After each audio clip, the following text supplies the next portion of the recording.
Hello, fictional. Welcome to the Fiction Series X. Today we are gonna see, what if Issei was the King of Purgatory? Part 2.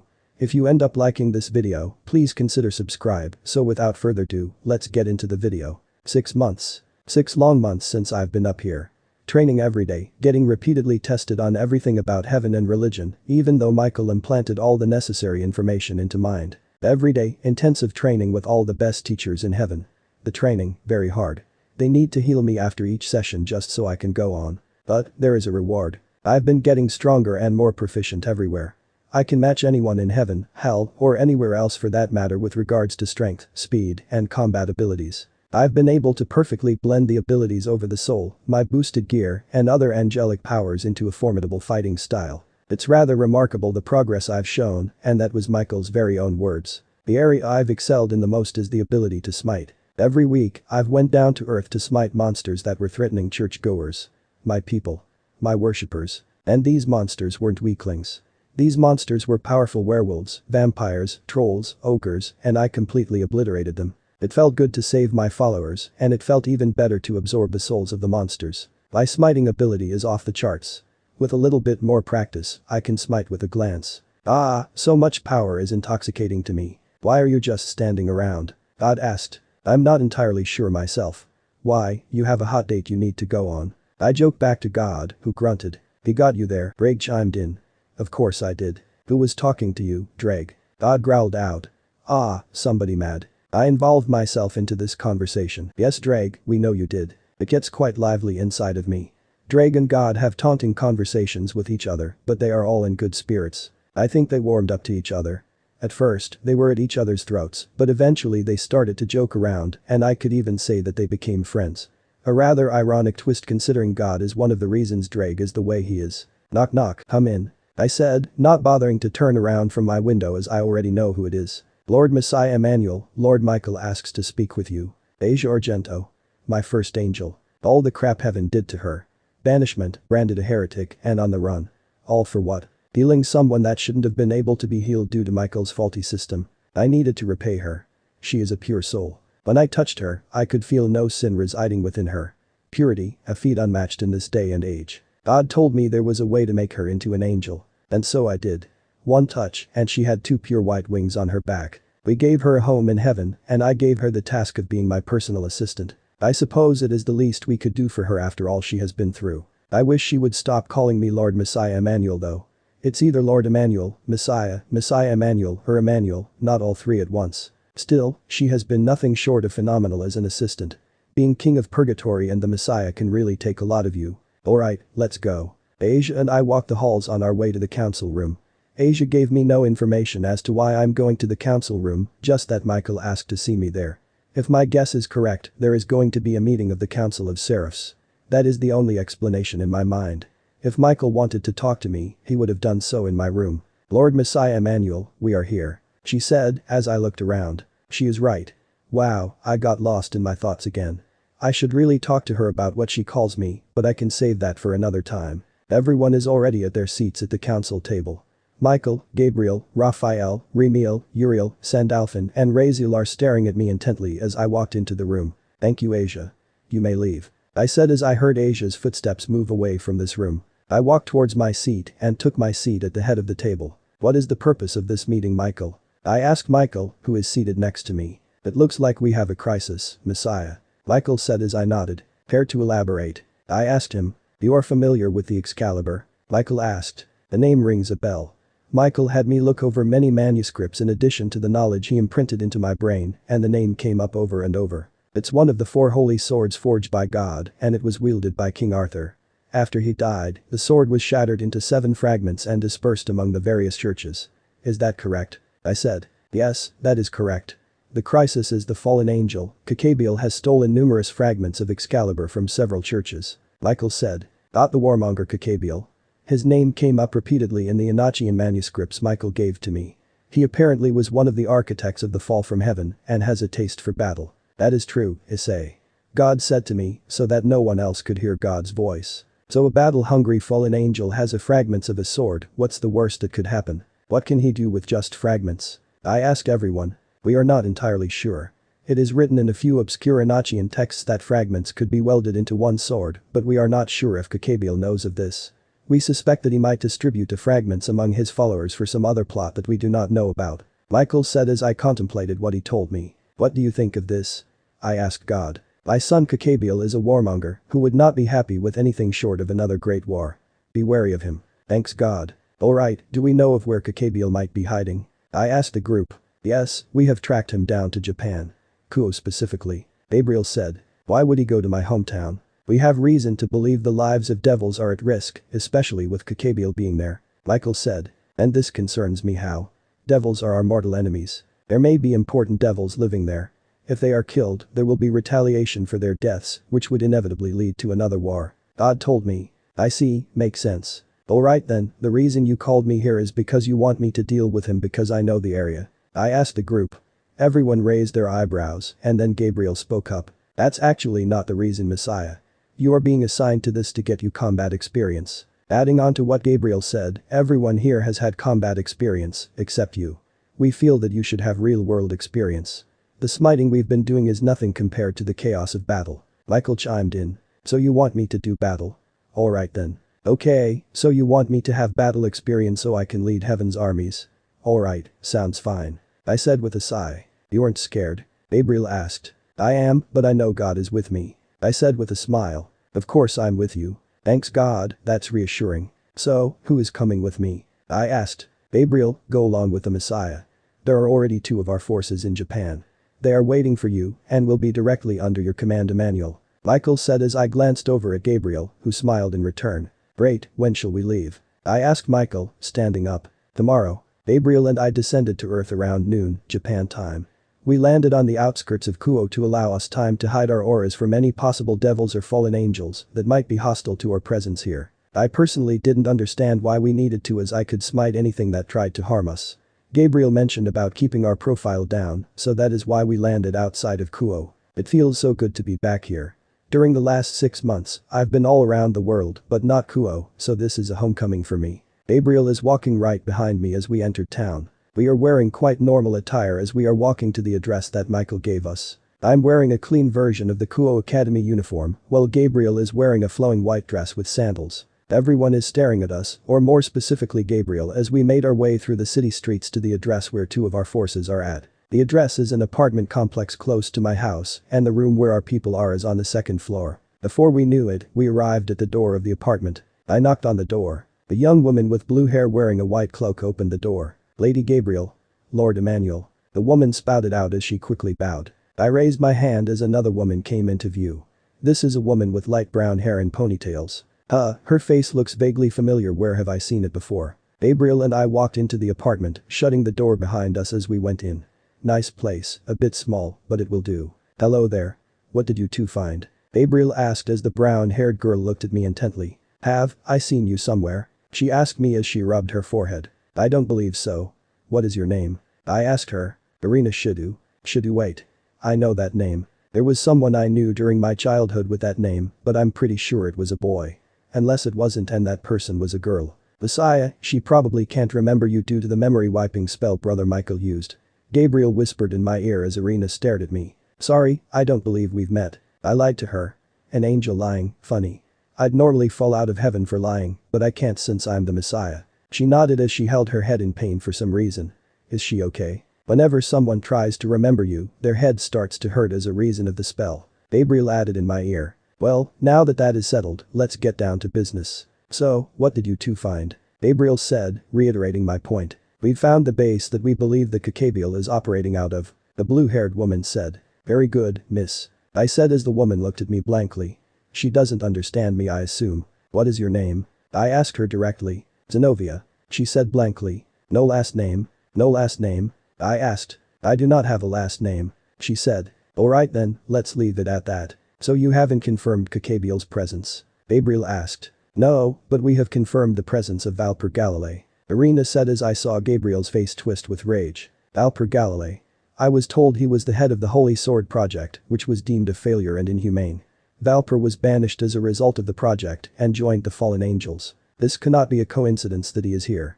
He must be working with Kakabiel. Gabriel stated. Have the devils or the fallen angels in town detected your presence? I asked. No, they haven't. Irina said with a smile. A thought then crossed my mind. Will our presence here be seen as an act of aggression? I asked Gabriel. Maybe. The two devil heiresses here might perceive that, but they also may not. Gabriel told me. Should we inform them of our presence? It may prevent any misunderstandings and can prevent any devils from being caught in the crossfire when we battle with Kakabiel. I said, not really caring if any devils are caught in the crossfire. It is just better for us to tell them as a warning sign, and if they do die, we did warn them, and their deaths are not our fault. Good idea. You are really thinking like a leader would. Gabriel said with a smile to me. Are you seriously considering telling the devils of our intentions? What if they are allied with Kakabiel's group? Zenobia asked us. Good point, but highly unlikely. Kakabiel doesn't seem like the type that would ally with devils. We will tell them to prevent any hostilities with us when they inevitably find out we are in their territory. I said. But. Zenobia started to say. That's the end. I said as staring at her. Where are these two devil heiresses? I asked Gabriel. You know of them? They were your seniors at Kuo Academy. Really?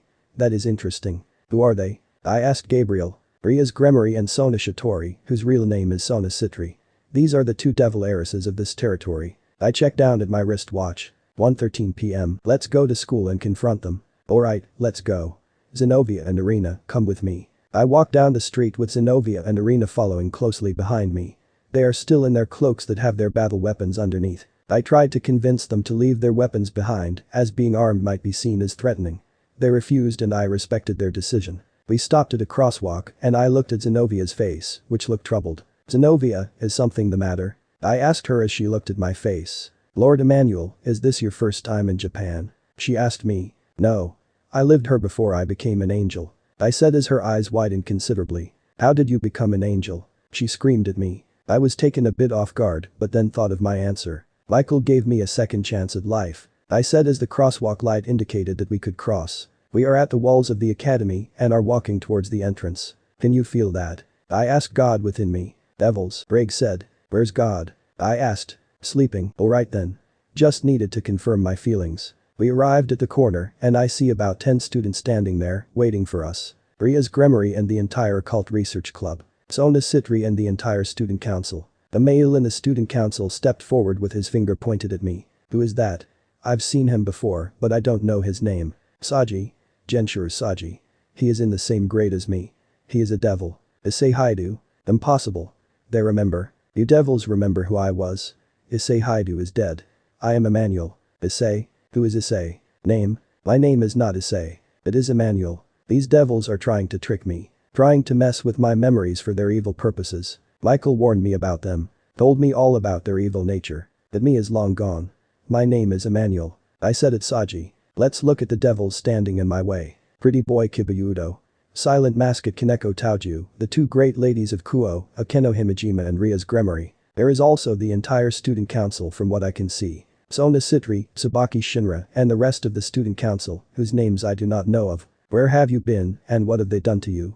We all thought you were dead. Sona said, stepping out in front. You, devils care? About what happened to me? Lies. You're lying. Citri, you care about what happens to someone like me? That's funny, I thought you only cared when I was getting lectured by you. I retorted back at the stunned devil. To answer your question, I've been given, shall we say, a new lease on life. Heaven saved me from death and they gave me power. Lots of it. I said as the devils looked nervously at me. I can sense your fear, devils. Do not worry, I am not here on a mission to kill you, even though I certainly could do it, should I desire. What do you want? Ria's Gremory asked, in a trembling manner. It is rather unfitting for one of the 72 pillars to act so frightened. Nonetheless, continue with your fear. It's rather simple, devils. We are on a mission here. We would like you to stay out of the way, lest the mission spiral out of control. We don't want any innocents to perish in the ensuing chaos. I said as Sona and Riaz looked at each other. It's our territory, and we will. Riaz started before I cut her off. Yes, it is your territory. But the entire world is God's, and we will travel around, doing God's will. Of course you're doing my work. Yep, I know God. I said as I took out a vial from my right pocket. You know what this is, right? I said, showing them the vial of holy water I had in my pocket. They grimaced as I held it up in front of my body. Holy water. Critically damaging to devils. Don't worry, we won't use it unless you get in our way. Now, heed my warning, or face the consequences. I said, turning away from the devils that infest the place I once called school. Okay, this is the plan. We get Gabriel from the apartment and then we will go to the base that we believe Kakabiel is operating in. I said to the two swordswomen in front of me. Yes, Lord Emmanuel. So, does everyone remember the plan? I asked as we walked to Kakabiel's base on foot. We are in a rather empty part of town, the industrial part. Here, it's mostly just warehouses or vacant buildings. This is great for us as the possibility of human causalities are slim compared to if his base was in a densely populated part of town. Yes, Emmanuel. The rest of you search the base for Kakabiel while I maintain a barrier around the around. Gabriel said. Good, she remembers. Do either of you have any questions? I asked Zenobia and Irina. No, Lord Emmanuel. They shouted in unison. Good, everything is going according to plan. We continued walking for a few more minutes just to make sure the area was clear. The area was mostly clear except for a few stragglers. Gabriel casted a spell that inserted memories into the few remaining humans in the area. The memories were fake memories of them needed to be at other places now, so the humans left the area. About a dozen dazed humans walked right past us without looking at us. Gabriel then casted a barrier upon the area. Maintain this barrier at all costs. I said to Gabriel, who nodded. I then stared at Zenobia and Irina, who are in their black battle suits. Ready? I asked them before we are going to walk into battle. Of course. Zenobia said. I know God is watching. He will protect me. Irina said. You don't know the half of it.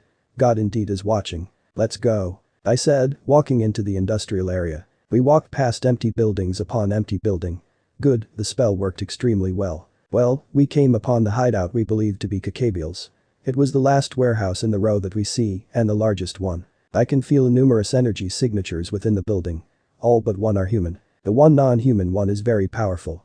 His or her aura rivals that of Gabriel and other seraphs, with the exception of Michael. Stay back. Engage anyone you see, except Kakabiel.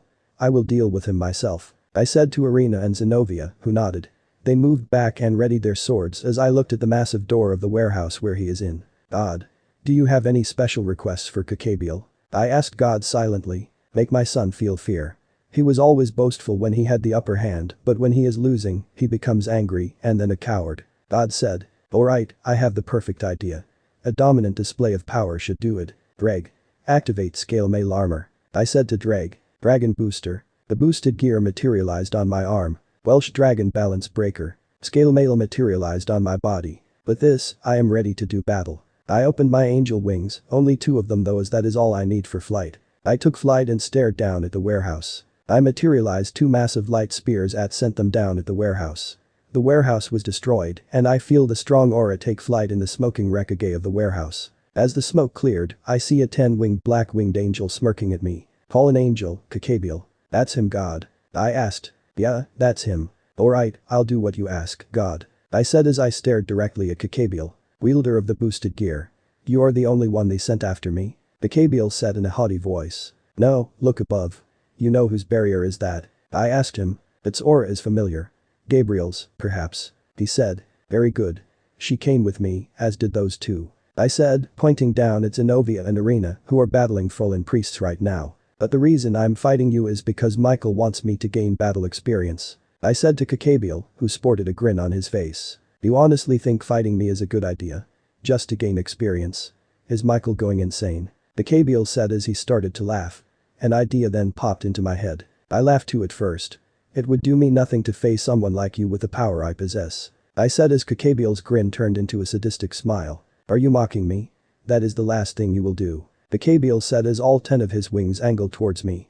Hundreds of piercing black feathers were shot at me. I dodged them and launched hundreds of light spears at Kakabiel. Kakabiel blocked the light spears with his wings, which acted as a shield. Issei, let me talk to Kakabiel. God asked of me. Sure, I'll let you talk to him. Kakabiel, you have someone on line 1. I said as I made God's voice present. My son, Kakabiel. What a monster you've become. God said as Kakabiel's red eyes widened considerably. God. You're supposed to be dead. Kakabiel shouted at me as God chuckled. Indeed I am, son. I am communicating through this boy. I just wanted to say, judgment will rain down upon you. Finish him. Kakabiel created hundreds of car-sized light spears, which he fired at me. I created a massive shield that intercepted all of the light spears, destroying them in their path. God, mind if I use souls to boost my power? I asked God, even though I really didn't need to. Sure, go ahead. I calmly breathed and felt all the souls within me. I think I'll need 90 million just to see how it feels. The most I've used before was 1 million, and that was a few months ago, so I should be able to use that many. Bakabiel, your judgment will be complete now. I said as became ready to use the souls. Soul release. God shouted as I felt the souls giving me tremendous speed and power. I feel so much stronger. Much faster. Such power. I need more. Greg. Boost me up. Boost boost boost boost boost boost. So. Much. Power. Purgatory Welsh Dragon over booster. Ah. Power. I stared at Bakabiel, who is staring at me in shock. Master of Souls. You're the King of Purgatory. He said. Yes I am. I rushed at him at speeds I never knew were possible. I reached him before he registered what happened and punched him in the stomach with my armored right hand. Bakabiel went flying, breaking the sound barrier as he made a crater in the ground where he landed. I followed him down to the ground and reached him as he tried to get back to his feet. Judgment time. Smite. I shouted as I put my right hand on his hand, gripping him by the face. I felt all the negative energy residing within him, all the hate and vengeance within. All the memories of his crimes rushed into my body. All the people he's killed. He is going to die now. I unleashed my power into his body, causing his entire body to burn up in holy fire. His body disintegrated into ashes as I absorbed his soul. All this power. It is too much. I feel. Dizzy. I feel myself lying on a wet, somewhat soft surface. I opened my eyes and see the faint purple sky. So I'm back in purgatory. I got back to my feet and looked around. It looks exactly like where I first came in. God. I'd like my body back. I shouted at the sky. God, you there? I asked him. Damn it. I know you can hear me. Issei. God's voice resounded out loud. God, let me out of here and back into my body. I said. I'm afraid that cannot be done. Why not? You've done your task, and for that I thank you. I'm sorry, this was the only way. God, what are you talking about? I shouted at the sky. No answer from him. God. What are you doing? I shouted again at the sky. A high-pitched scream then hit my eyes. Arg. I collapsed to the ground, covering my ears from the screech, which subsided. I then heard static and images flashed in my mind. What is going on? I see them. Gabriel, Michael, Raphael, Uriel, and me. Why are we dressed in armor? My body is talking. What am I saying? Gates of hell. I heard Michael say between the static noise. The armies. Gabriel said. Causality projections. Raphael said. Retaliation. Warfare. Uriel said. Apo. See. Or should I say, God said. That high-pitched screaming noise. I covered my ears and ran as fast as I could. Kane. Somebody, help me. I said, running at Kane's place in the mountains. That high-pitched screech is getting louder. I got to my knees as the noise overpowered me. I covered my ears and looked up. Angels. 2 of them. Emotionless white-winged angels with helmets on their heads. I see both of them cocking their hands back to throw the spears. They threw the spears at me. Is this the end for me?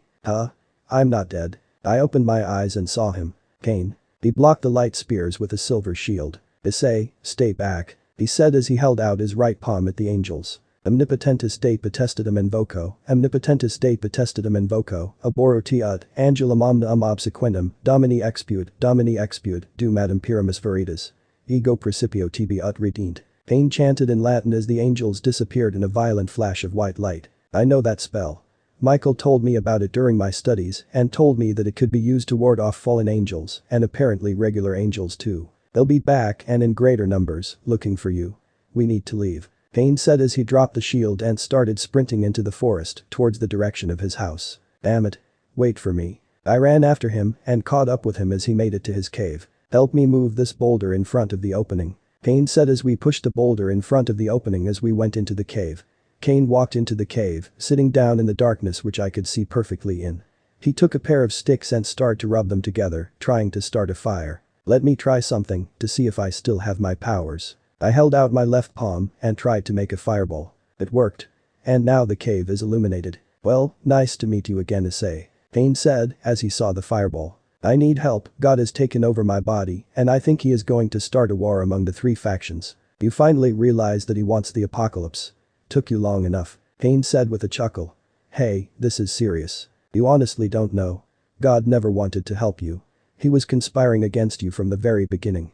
He didn't want you to become stronger, he just needed your body to become stronger so he could take it over when the time was right. Kane said, shaking his head at me. God betrayed me. Wait, what? All this time? I asked Kane. Damn it, God. I trusted you. You foolish arrogant boy. Do you think God, the creator of the entire universe, really wants you to run his kingdom when he himself could be running it? Cain said to me. Damn, his words are like daggers cutting into my soul. Then why did I do all those awful things? Was it Lucifer's influence on my mind that caused me to murder all of those people? I shouted at Cain, who simply looked at me with cold, soulless eyes. Lucifer? No, Lucifer has nothing to do with that. It was all God. Killing transforms, you see, into a monster. You changed from Issei to the thing he wanted you to be, Emmanuel. Cain finished. If I was what he wanted me to be, why did he take over my body? I asked Cain, who looks puzzled. That I'm not sure about. Maybe he saw an opportunity to seize control of your body. You're the perfect storm for him. The wielder of the boosted gear Longinus, a 1 in 6 billion stroke of luck in you. Maybe he didn't want to start all over from another body. Besides, your power levels are amazing. How many souls did you use? Cain asked. 90 million souls. I said as Cain put his hand on his face. The Fascipum. That makes sense now. Your body, no matter how reinforced by Michael or anyone else, isn't capable of withstanding that much power. God's vessel is deteriorating. Cain said. Alright, what does that mean? What does all that mean? I asked Cain. Your body is breaking down due to the immense power of the souls. I know this, God knows this as well. He must want to restart the apocalypse before your body turns into ash. Cain said as I nodded. So, either way I'm going to die. Wait. What do you mean restart the apocalypse? I asked Cain. This isn't the first apocalypse he's overseen. Noah's Ark and the Great Flood was the first apocalypse. Thousands died in that one. It appears he is going to do it again to the devils and fallen angels, and there will be many human causalities as collateral damage. Cain said flatly. How many human causalities? I asked. Your guess is as good as mine. I'm guessing somewhere in the range of 3 to 5 billion. That's over 50% of the Earth's population. We need to stop him before he starts it. I'm going to make up for my sins that I've committed as Emmanuel, one way or another. Yes, we do. I have an idea. He said. Well, let's hear it. Turiel. The fallen angel and the wielder with the third most amount of souls of purgatory before everything happened. We should try to contact him. He said after thinking for a while. Why, what will he bring to the fight? I asked, thinking back on everything I've read on Turiel. He was an intelligent angel before his fall from heaven. He fell because he wanted knowledge, and so he looked at forbidden manuscripts for esoteric knowledge, and was kicked out of heaven for discovering secrets that Michael wanted to keep secret. From what I understand, he might know of a way to weaken God from inside of here by taking the souls away from him. He said. Interesting, severing the blood from the heart, destroying his ability to function. Interesting. If we take enough souls away from God, God will weaken to a point that he cannot control himself within my body. I said as Cain nodded. Alright, where is Turiel? I asked Cain. He must be in the Palace of Stars. It is the fortress he created in his territory. It is a massive monstrosity of a residence, if you ask me. Cain said. Alright, housing advice coming from the guy who lives inside of a cave. Alright, let's go. I said as Cain looked at me with a weird face. I'm not going. Wait, what? Why? I asked him. You honestly got yourself into this mess, and you should be the one to get out yourself of it. Also, the route from here to the Palace of Stars is very dangerous. There are many dragons, QB, and vampires in the path. If I was to go there, I might die. Alright, so a very dangerous path and you are letting me go alone? Geez, thanks. Sigh. Alright, I don't have time to lose, so I will just go without him. Alright, just tell me how to get there. Ah, the footpath looks very long from the sky. I am following the route to the Palace of Stars from the sky. I still have some of my abilities that I learned from heaven, including the power of creation. I created a Pegasus that I am currently riding on.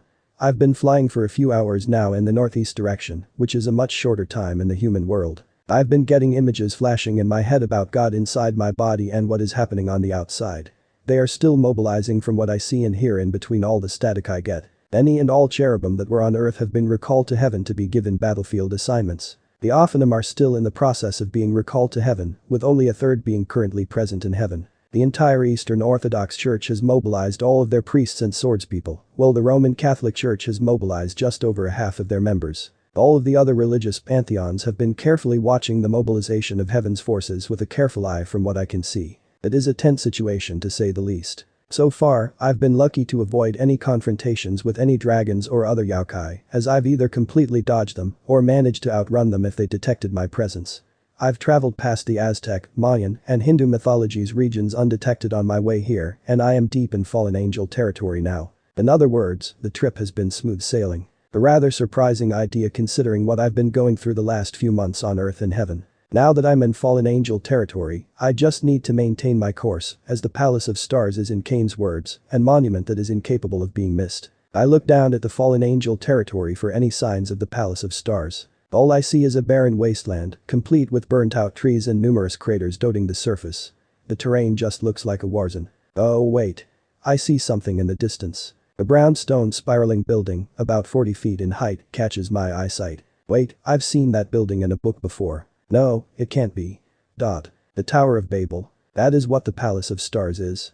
It definitely a monument that catches my eye, and I feel a powerful fallen angel presence from within. That must be it. Alright, how should I make my entrance to them?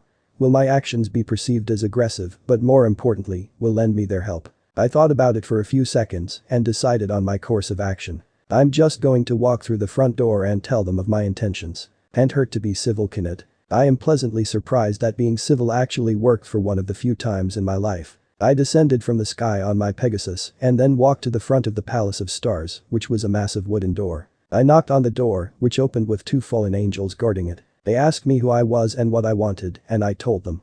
They laughed in my face and told me to get out. I then managed to smite them with the power I have in here. I managed to smite them quietly and close the door behind me. Well, I tried being civil, didn't I? I then proceeded towards the source of the energy I'm feeling and as such, walked the halls of the Palace of Stars, which is an empty, dark, and dead place with barren walls and unkempt floors. This place is completely dead. No one is around, no guards, no servants, no anything that I can see. I can't feel any energy signatures either, so if they are suppressing them, they are very good at either. This can't be right, a place like this should be more heavily guarded or at the very least, have servants running around the place. I'm probably walking into a trap, but Turiel seems to be the only person I can turn to for help. God must not start the apocalypse, and I will stop that at all costs. I've been getting steadily closer to the source of the energy, and the walls around me are changing. Gone are the barren painting less walls, and here are the walls with portraits of fallen angels. All of the fallen angels are some that I've seen in the various manuscripts I read in heaven. Adriel, Jezekiel, Asbiel, and Yakim were only some of the numerous portraits I see hanging on the walls. All of these fallen angels were powerful 8 to 12 winged fallen angels. All of them were fallen angels leaders. I'm right in front of the source of the energy, which I assume is the throne room. There is a giant marble door in front of me. Alright, here goes nothing. I opened the door, and sure enough, I see a throne staring at me from across the room. Light is coming in front the massive windows, illuminating the smirking face sitting on the throne. Turiel.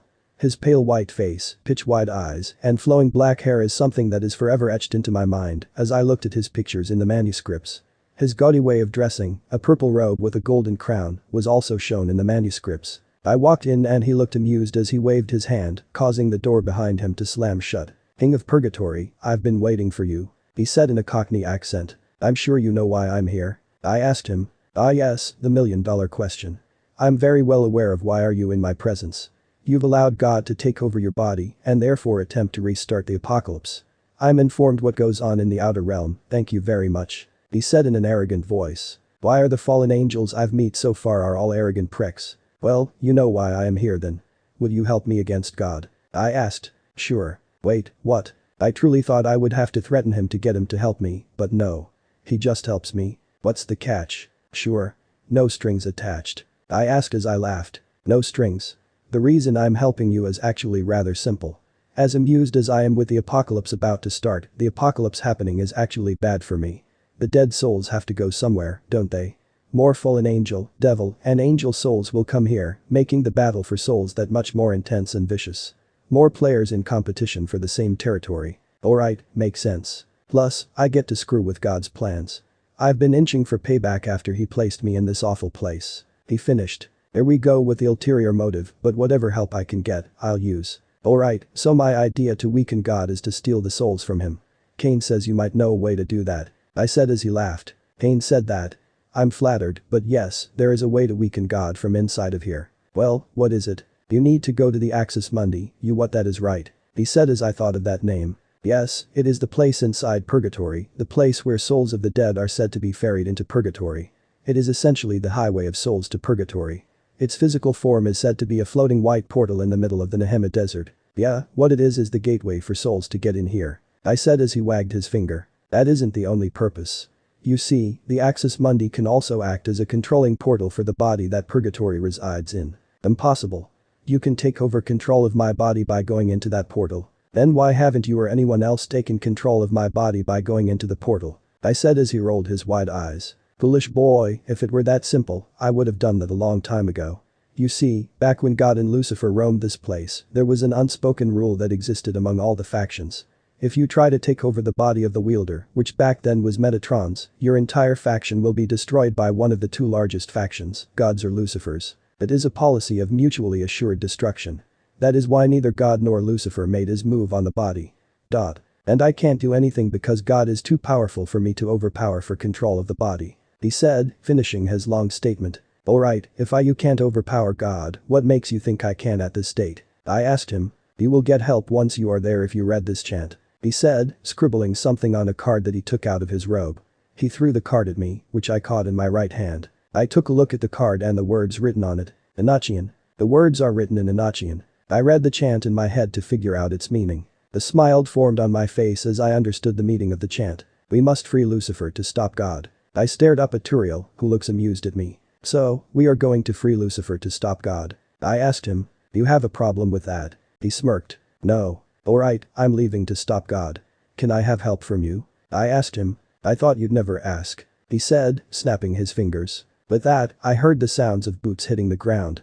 I spun around and saw them. Black masked, heavily armed beings behind me, and I turned back to see them standing in front of Turiel's throne as well. Each one that I saw was armed with a spear, long sword, or crossbow. I looked back at Turiel, who is smirking at me. What? A man can't have his private security. With Purgatory being the Wild West as you humans call it, I need all the protection I can get. He said as I felt all the auras of private army that Turiel has. There were more than 100 beings that are currently surrounding me in a circle. What are these beings? I feel their auras. They aren't all fallen angels. I said as he shrugged his shoulders. Guilty as charged. The bulk of my private security forces are fallen angels, but there are other creatures here. I am an equal opportunity employer of course. There are vampires, harpies, werewolves, QB, and even an evil dragon in my security force. Turiel said, beaming with pride after saying the words evil dragon. Impressive.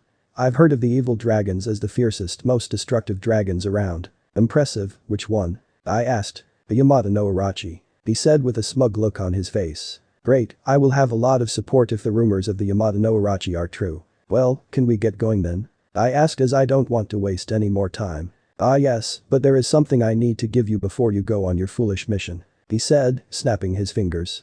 A servant in white presented a massive jewel-encrusted sword to him, and he examines the sword. I can feel the sword's aura from here. The aura is strange, not distinctly angelic, devilish, or pagan as far as I can feel. What is that sword? Do I want to know what that sword is? I asked. It is the Frostmourne. The Frostmourne interesting. Yes, you know of what it is now, don't you? It was Prince Anai's sword before his descent into evil. The soul-sealing sword came into my possession upon his death. I want you to have it. Just like that. Ah, you think poorly of me. The reason why I'm giving it to you is because I need you to succeed in your mission of freeing Lucifer. If you die, there will competition for territory in here once the devils, fallen angels, and angels pour in. So you'll take this sword to help you succeed in your mission. He said. Did he just read my mind? Alright, so once we get there, what do I do? I asked him. You purge the sword into the portal and speak the chant. That should work, from what I've gathered. But I could be wrong, but that is highly unlikely that someone like me would be wrong about anything. He said smugly. Arg, now I know why Michael hates Turiel with a passion. Alright, shall we get going? We mounted dozens of griffins and set off for the Axis Mundi. We are lucky that is it relatively close to the Palace of Stars. We are currently over the Nehema Desert and should be there in a few minutes. I am in the lead griffin, Turiel's secondary griffin named Babylon. This griffin is a heavily armored crimson-red griffin with spikes protruding from the armor. Turiel is to my right in his dark black griffin named Zodiac. His griffin is just as heavily armored as mine, and he is staring at me with a creepy smile. Behind us, there are his foot soldiers, each riding a plain brown griffin. Those that are flying around us are harpies and the evil dragon in its true form. Arg. The visions are coming back into my head. The tunnel. God is leading standing in front of a tunnel.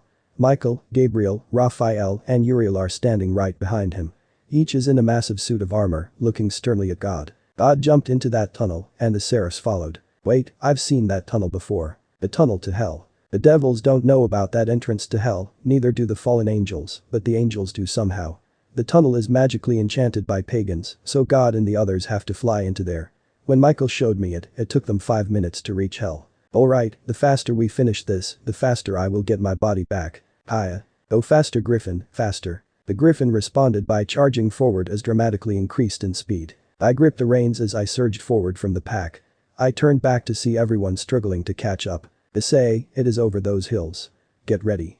The Axis Mundi will be in the middle of the Plains of Souls. I'm not sure who will be there, but God must be anticipating this, so expect heavy resistance. Turiel shouted in my direction. Alright, understood. I flew over the hills and saw it. The brightest white you can imagine. The white portal is just hovering over the ground. I descended in the Griffin and walked towards the portal. I could feel the souls of the damned crying out to me, begging me to save them. I am far away from the portal, but I can see it glowing brightly as the rest of my support landed. I readied Frostmourne as I looked at Turiel, who nodded back. He shouted to his troops, who roared back to us. I'm happy that they have my back. I walked towards the portal and became startled as white lights were launched from the portal. Hundreds of them came from the portal. Souls. I feel them being as us, materializing in front of us. Metatron, Sariel, Rigel. 3 seraphs of heaven materialized in front of us. You will not free Lucifer. Metatron uttered as Turiel came forward. Rigel frowned as Turiel came to my side. I need to free him to prevent the apocalypse. I said, trying to get them peacefully leave so I won't have to kill them. You will not free Lucifer, that is our father's orders. Metatron said as I noticed a smirk appear on Turiel's face. Well, it appears there is no other recourse. Attack. Turiel shouted as Sariel launched a thunderbolt at me. I instinctively raised Frostmourne up and it absorbed the thunderbolt. I charged at Sariel, who I stabbed in the stomach before chopping off her head. It is a full-scale battle around me. Turiel is fighting Metatron in hand-to-hand combat, the Yamata no Urachi is fighting Rigel. The rest of the army is fighting the souls of heaven's forces, which are materializing around us. Sir Issei, we are here to assist you get to the portal. The voice said from behind me. I turned around with Frostmourne raised and saw a dozen of Turiel's fallen angels behind me. Great. Let's go. I said, turning around and slicing the head off of an angel that was behind me. I charged back through the fight, killing anyone that was in my way by stabbing or decapitating them. Much blood was on my shirt as we made it within 100 meters of the portal. I feel familiar auras as I arrived near the portal. Rainer. Middled. Kalwerner. Donasik. The ones that me and Michael killed when we found Asia and freed. You killed us. Rainer shouted with anger in their voices. Time for revenge. You will feel the pain we felt. Kalwerner shouted as they charged at me with light spears. I dodged Kalwerner's stab and countered with a swing of my Frostmourne, causing her head to go flying. I turned around to see Mitla killed by one of the fallen angels in my group and a Hansik battling another fallen angel. Rainer. I killed you because you deserved to die. I said, standing face to face with the fallen angel that was killed by my hand. You killed me. A human killed me. She shouted with fury as she chucked a light spear at me. I parried the light spear with Frostmourne and swung the blade for the final kill. I saw fear in her eyes as the blade arced, killing her by destroying her head. Alright, now that is over, I have to unseal Lucifer. I rushed over the glowing white portal and readied Frostmourne. The fallen angels are covering me as I plunged the sword into the portal. The tremendous amount of energy was released, but I held firm and started chanting. O Morningstar, be free from the bounds of captivity. Please lend us to your strength so that we may win this battle. Rise, O Morningstar. The portal became an eerie red as more power was emitted from the portal. I was almost pushed back as the energy came out. In an instant, I was forcefully dragged into the portal. What is happening to me? I am free-falling in a tunnel of pure light and I can see the end. The end is a field, which I am about to crash into. I positioned myself as I hit the ground, rolling out of the impact that would have broken many of the bones in my body. I looked around me and felt them. Lucifer, Leviathan, Asmodeus, Beelzebub.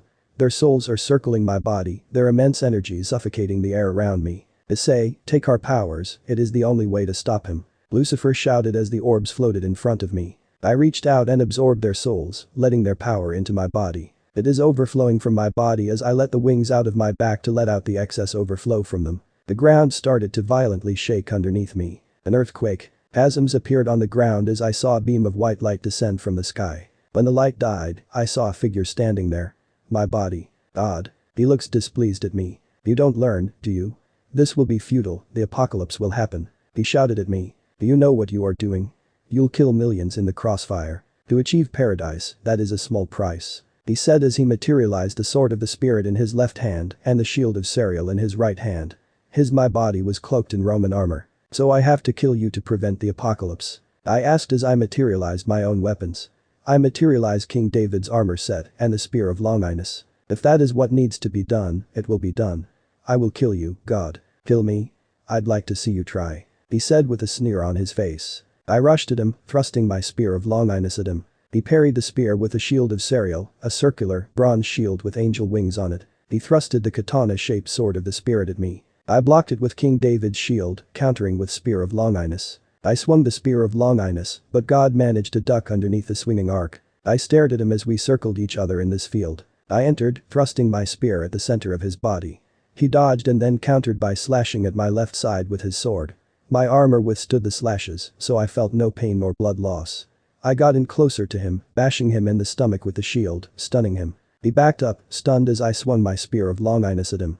The spear barely hit his face, but it did, causing a small gash to appear on his left cheek. First blood. I smiled as he touched his face, drawing blood from the wound. He stared back at me, and I responded by flashing him another smile. Stop opposing me and embrace my plan for the world. Your plan is genocide, I'll do everything I can to stop it. Humans are going to die in the crossfire. How do you not care about that? I shouted as I thrust the spear at his left leg, causing him to lift it up. Bingo. I quickly maneuvered the spear to the right, knocking his foot out of position, sending him to the ground. I jumped up and descended for the final strike. I saw fear in his eyes before he rolled out from underneath me. The spear hit dirt as it hit where he was. I quickly pulled the spear out to parry his sword. He managed to get inside as swung my spear. Arg. He managed to cut me on the left side of my stomach. It stings, but I can go on. I need to win this for the world. He smiled as I grabbed my side. But he fell for the trap. He charged it with his sword, trying to chop my head off with his sword. I swung my shield up, hitting him square in the face. He stumbled back, dazed from the strike as I closed in for the kill. I knocked away his sword with my shield and stabbed him in the stomach, where there is a little gap in protection, with my spear. He yelled out in pain as I retracted the spear before slashing his neck with the spear. He dropped his sword as he fell onto the ground. This is for everything that happened because of you. I shouted as I stabbed him in the face with the spear. His body shined a pearl white as the spear sank ever deeper into his body. His screams became louder as white light surrounded my entire body. He's dead. He's finally dead. Ah, yes. It's me in my own body again. I stared at my hands. Yes, these are my hands and I am truly in my body. I stared at those around me. Gabriel, Michael, Raphael, and Uriel are staring back at me. Go back to heaven. I've changed my mind. The apocalypse will not happen. I said to them as I stared at the gate to hell, just in front of us. You made it just in time before the end of the world. But Father, Michael said to me before I cut him off. That's an order. Go now. I said as all four of them teleported away. I stopped it. The apocalypse is over. No, it's not. God. How are you still alive? It isn't going to end this way. My body. It isn't responding to my commands. I can't move. Your body shall be mine again. He's overpowering me. He's taking control again. Crap, I'm not letting him do this. Sigh. I'll have to do this then. I focused in on the souls of purgatory as I felt God's power taking over my body. I saw all of them, all 100 billion of them. I took a deep breath before I absorbed all of them. Power. Absolute power. God's influence was quickly reduced to nothing now that I have all of these souls in my body. You fool. You'll kill yourself and destroy this body. I'd rather die than let you use this body for the apocalypse. I shouted as I teleported myself into the middle of the Pacific Ocean. I looked down at the calm sea before plunging myself into the water. No. Stop this at once. I ignored his screams in my head as I plunged myself further into the ocean. I soon touched the bottom of the seafloor, completely shrouded in darkness. I then looked at my right hand, which started to glow a bright white. I closed my eyes as I brought the hand closer to my chest. I let all the power in my body go to my hand as I am about to smite myself. The power of 100 billion souls for smiting will result in nothing being left. What are you doing?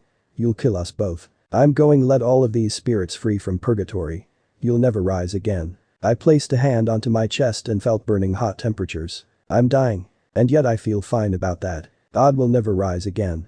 Lucifer will never rise again. I stopped the apocalypse. There's no more pain. Is this the end? I smiled the last time I possibly can. I've made peace with death, so come on afterlife. Here I come. End of the part 2. So how was this story? I hope you like it. And if you like it, share this story with your friends and like the video too. And don't forget to subscribe our channel for daily awesome fanfiction. Okay, it's time for me to go. Bye bye.